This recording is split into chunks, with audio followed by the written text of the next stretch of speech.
The day I walked out of that courtroom, a free man, was the day my daughter lost the future she had stolen from me. I stood on the steps of the Cook County Courthouse, letting the biting Chicago wind sting my face. It was a cold, gray afternoon, the kind that seeps into your bones. But after 20 months of stagnant air and concrete walls, it felt like the sweetest perfume. 20 months. That is how long they kept me in jail for a crime I did not commit. 20 months of sleeping with one eye open, eating slop that barely passed for food, and nursing a heartbreak so profound it felt like a physical weight in my chest. My name is Jackson Chester. I am 64 years old. For 35 years, I built Chester Civil Engineering from a single drafting table in a basement into one of the premier infrastructure firms in Illinois.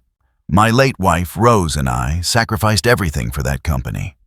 Missed vacations, late nights, lean years where we barely scraped by. When Rose passed away 6 years ago from a sudden stroke, the business became my sanctuary. It was the physical manifestation of our life together.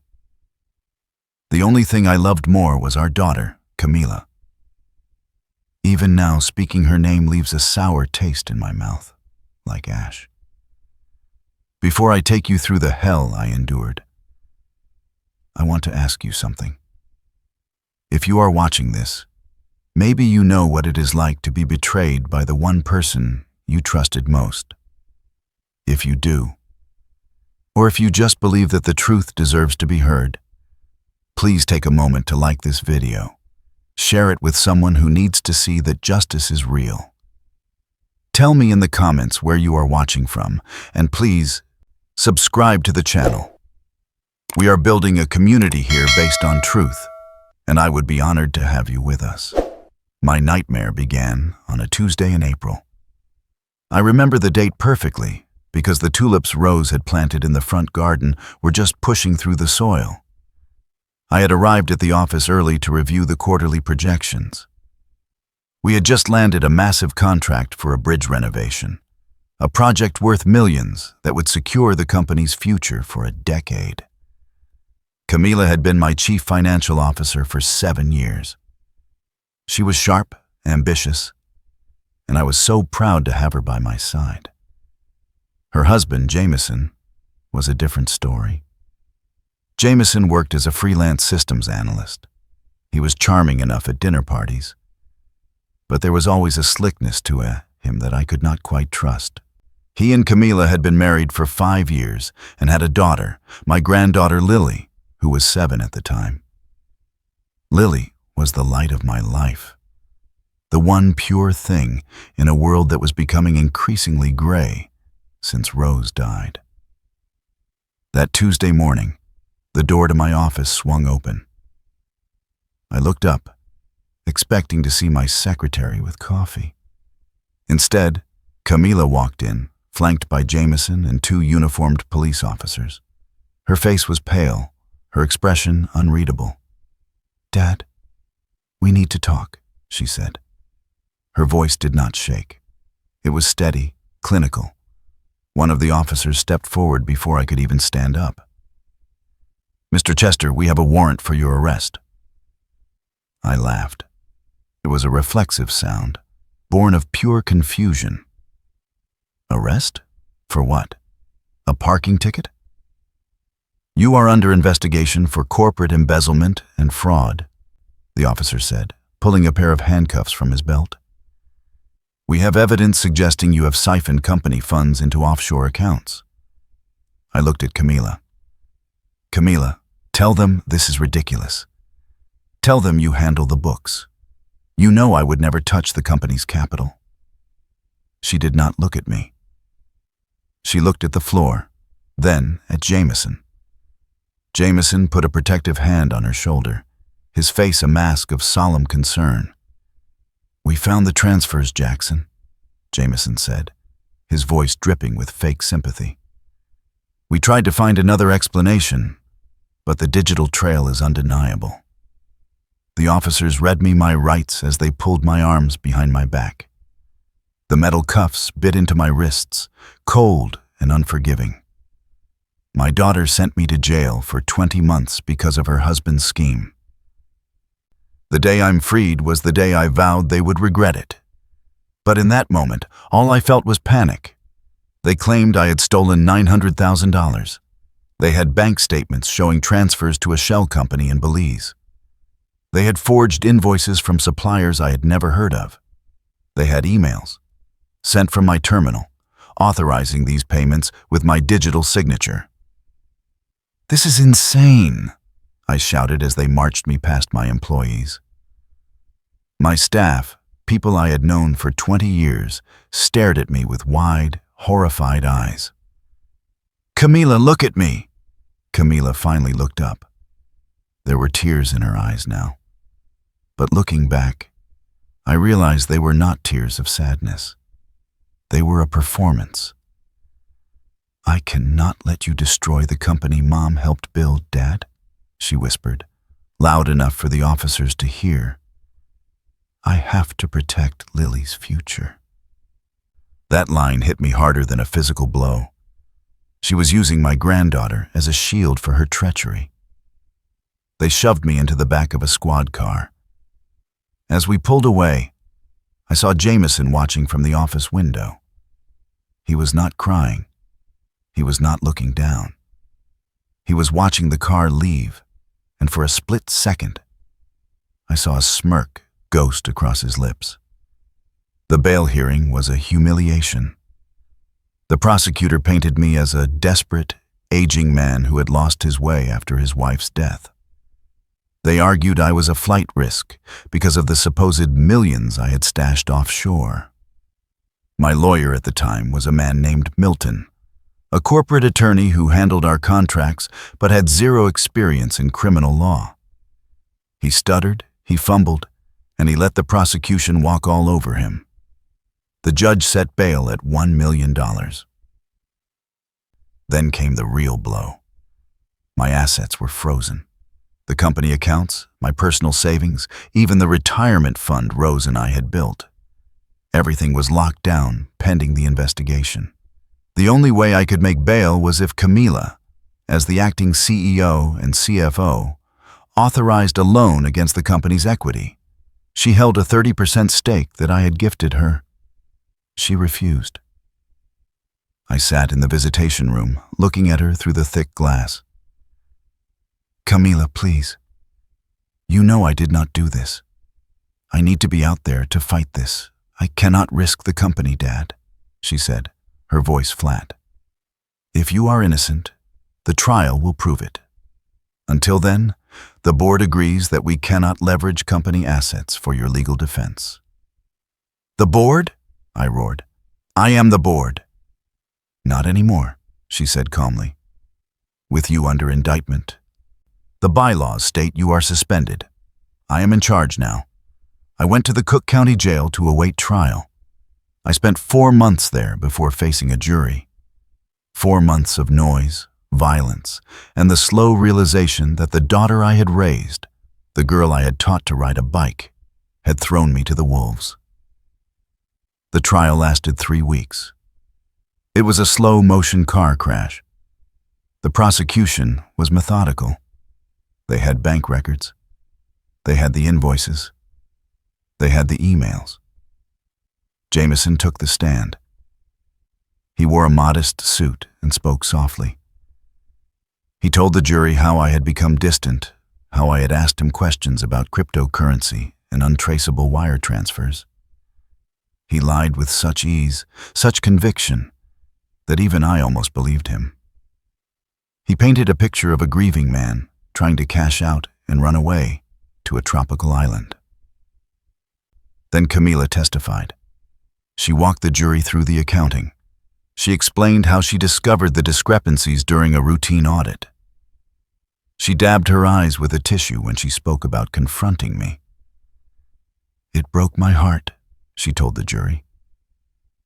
"But I have a duty to the shareholders, and I have a duty to my daughter. I could not let him steal from her inheritance." I sat at the defense table, numb. I looked at the jury, and I saw disdain in their eyes. They did not see a builder. They saw a greedy old man robbing his own family. If you are watching this, and you have a family, hold them close. But understand that blind trust is a luxury you cannot afford. If this story is hitting a nerve, if you feel that burn of injustice in your gut, please subscribe to the channel. Do it not for me, Buzz, but as a statement that you stand against betrayal. It is a small click for you, but it tells the world that loyalty still means something. My defense was pathetic. Milton tried to argue that the digital signatures could be forged, but he had no expert witnesses to prove it. We had no money to hire forensic accountants. I took the stand. But without evidence, my denials just sounded like the desperate lies of a guilty man. The jury deliberated for less than a day. Guilty on all counts: fraud, embezzlement, breach of fiduciary duty. The judge asked if I had anything to say before sentencing. I stood up, my legs shaking. "I am innocent," I said, my voice cracking. "And one day, the truth will come out." The judge shook his head. "Mr. Chester, your lack of remorse is troubling. You have stolen from your own blood." He sentenced me to 5 years. With the time I had already served and potential for good behavior, I was looking at a long stretch. They sent me back to jail to await transfer, but due to overcrowding and administrative backlogs, I stayed in the county facility. I had lost my freedom. I had lost my company. I had lost my reputation. But the thing that kept me awake at night, staring at the ceiling of my cell, was the loss of my family. Jail is a place where time stops, but the pain does not. The first few months of my sentence were the darkest of my life. I fell into a deep depression. I stopped eating. I barely spoke. Camila wrote to me. Her letters were masterpieces of manipulation. She said she forgave me. She said she hoped I was finding peace. She said she would bring Lily to visit once I was ready to admit what I had done and apologize. I never wrote back. I would rather rot in that cell than apologize for a crime I did not commit. I was placed in a block with a mix of offenders. It was loud, dangerous, and volatile. But it was there, in the unlikeliest of places, that I found a lifeline. His name was Bernie. He was 70 years old, a former bank auditor serving time for a DUI that had gone horribly wrong. He was quiet, kept to himself, and spent all his time in the law library. We started talking during mealtimes. He saw that I was not like the other guys in there. One day I told Bernie my story. I told him about the invoices, the emails, the offshore accounts. I expected him to nod and ignore me, like everyone else. Instead, he listened intently. When I finished, he frowned. "It is too tidy," Bernie said, pushing his glasses up his nose. "What do you mean?" I asked. "Embezzlement is messy, Jackson. People get greedy. They make mistakes with the numbers. They transpose digits. They leave a trail of chaos. What you are describing, it is perfect. The amounts are consistent. The paper trail is complete. It sounds like someone created the trail specifically to be found." He looked at me with sharp, intelligent eyes. "Who is the tech guy in your family?" "Jameson," I said. "My son-in-law." "He is a systems analyst." Bernie nodded slowly. "And who controls the books?" "Camila." Bernie leaned in close. "You need to stop feeling sorry for yourself, Jackson. You need to get to work. If they manufactured this, they made a mistake. There is always a mistake. You just need to know where to look." For the next year, Bernie became my professor. He taught me forensic accounting. He taught me how to trace shell companies. He taught me about metadata and IP logs. We spent every available hour in the jail library. We filed Freedom of Information requests. We requested copies of every piece of evidence used against me in the trial. It was tedious, exhausting work. But it gave me a purpose. I was no longer a victim. I was an investigator. We pored over the bank statements. We analyzed the invoices. Bernie showed me how to spot font inconsistencies that the naked eye would miss. He showed me how to cross-reference dates with my personal calendar. And then, we found it.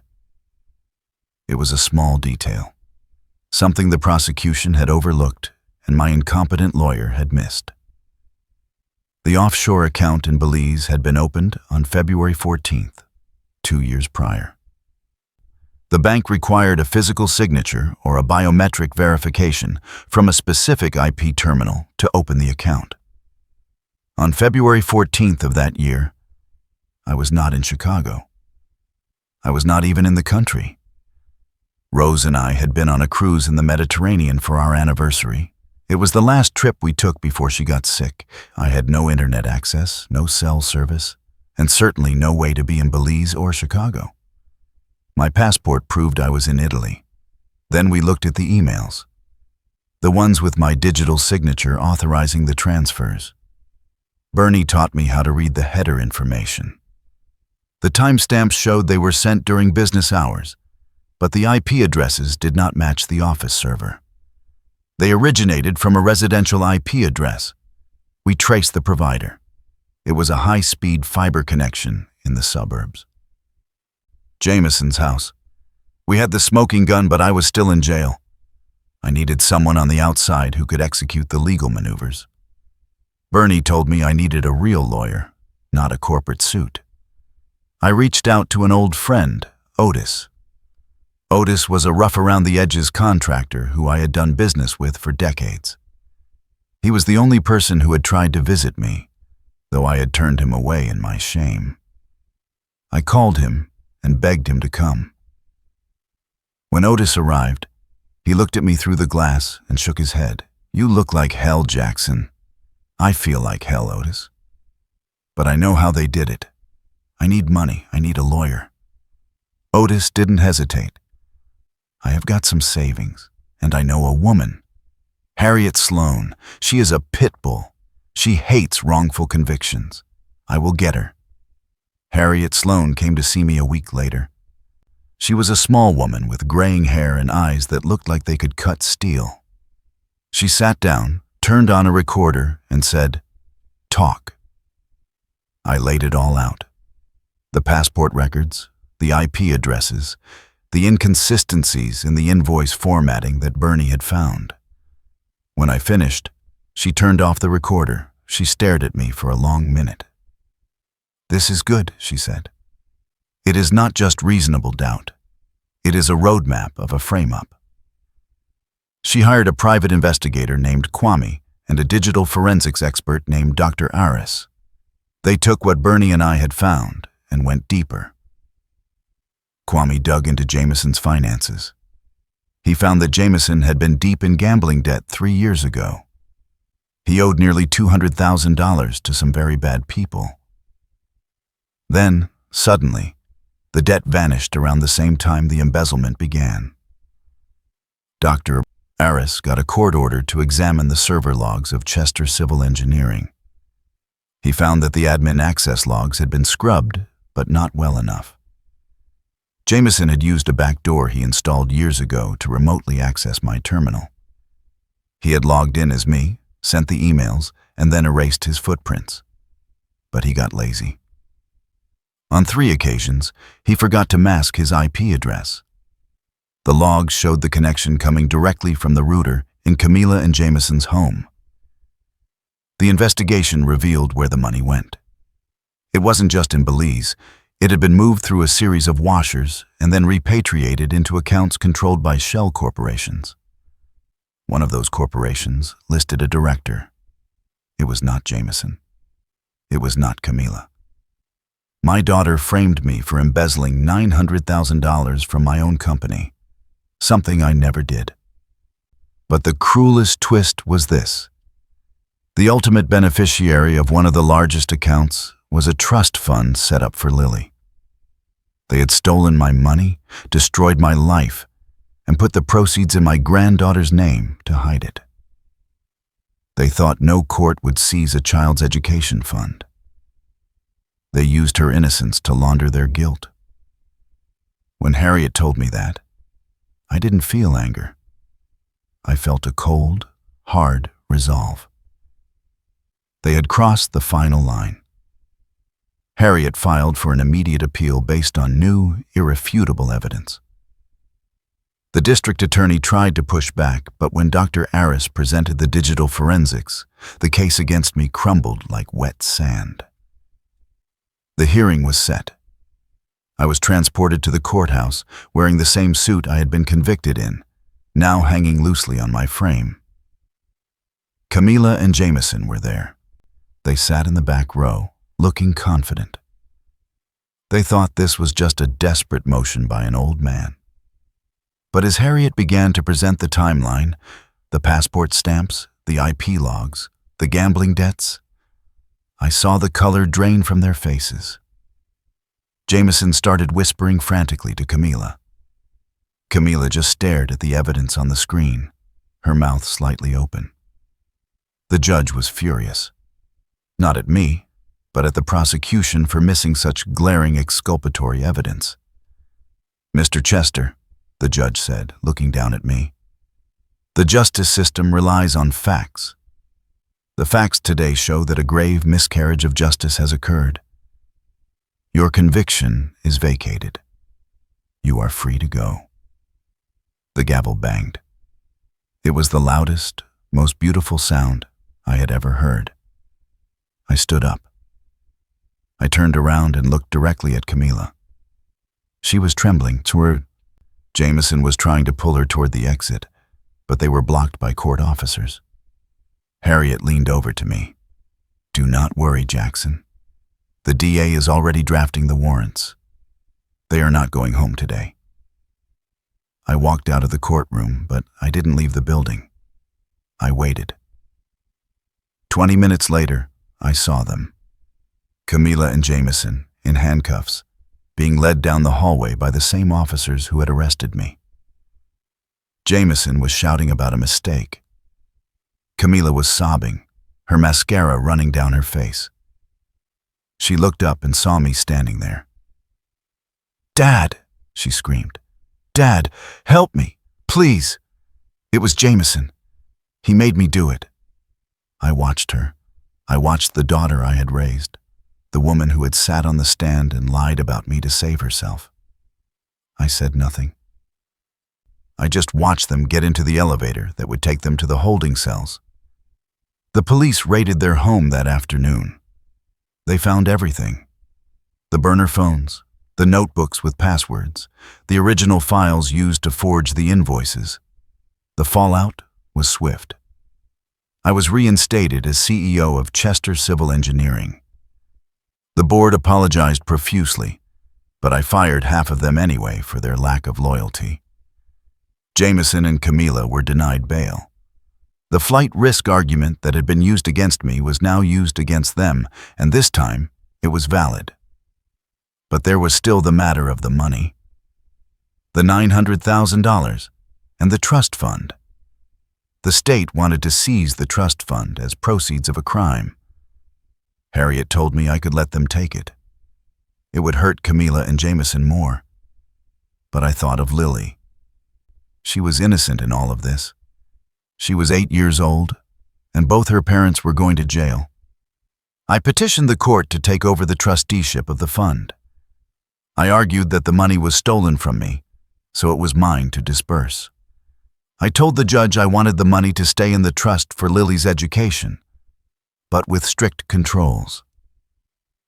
Camila and Jameson would never see a dime of it. For 20 months, they came to visit me in jail, but I always refused to see them. The day of my freedom will also be the very day they lose everything. And they did. They lost their freedom, their assets, and their reputation. But I had one thing left to reclaim. Lily had been staying with Jameson's sister. I arranged a visit through child services. I was terrified. What had they told her about me? I waited in the park where we used to go. When she arrived, she hesitated. She looked older, sadder. "Grandpa?" she whispered. "Lily," I said, dropping to one knee. She ran to me. She hit me with the force of a freight train, wrapping her small arms around my neck. "I missed you, Grandpa," she cried into my shoulder. "Mommy and Daddy said you were bad. But I didn't believe them. I missed you." I held her tight, tears streaming down my face for the first time in years. "I am here now, sweetie. I am not going anywhere." The trial for Camila and Jameson was short. They turned on each other. Jameson testified against Camila to get a deal. Camila testified against Jameson. It was ugly, pathetic, and satisfying. Jameson got 10 years. Camila got 8. I went to visit Camila once, after she was sentenced. She sat behind the glass, looking small and defeated. "Why, Camila?" I asked. "Just tell me why." "We wanted the company, Dad," she said, her voice hollow. "You were never going to retire. Jameson had debts. We thought you had enough money. We thought you wouldn't miss it." I stood up. "I did not miss the money, Camila. I missed you." I walked away and never looked back. I am back at the helm of my company now. I am rebuilding. I spend my weekends with Lily. We are healing, slowly. I learned a hard lesson in those 20 months. I learned that blood does not guarantee loyalty. I learned that the system can be weaponized against the innocent. But I also learned that the truth is a stubborn thing. You can bury it. You can hide it under layers of lies and digital forgeries. But eventually, it will dig its way out. We survived. If this story of justice resonated with you, if you believe that truth eventually rises, please subscribe. It is a small gesture, but it builds a community that stands against betrayal. Thank you for listening.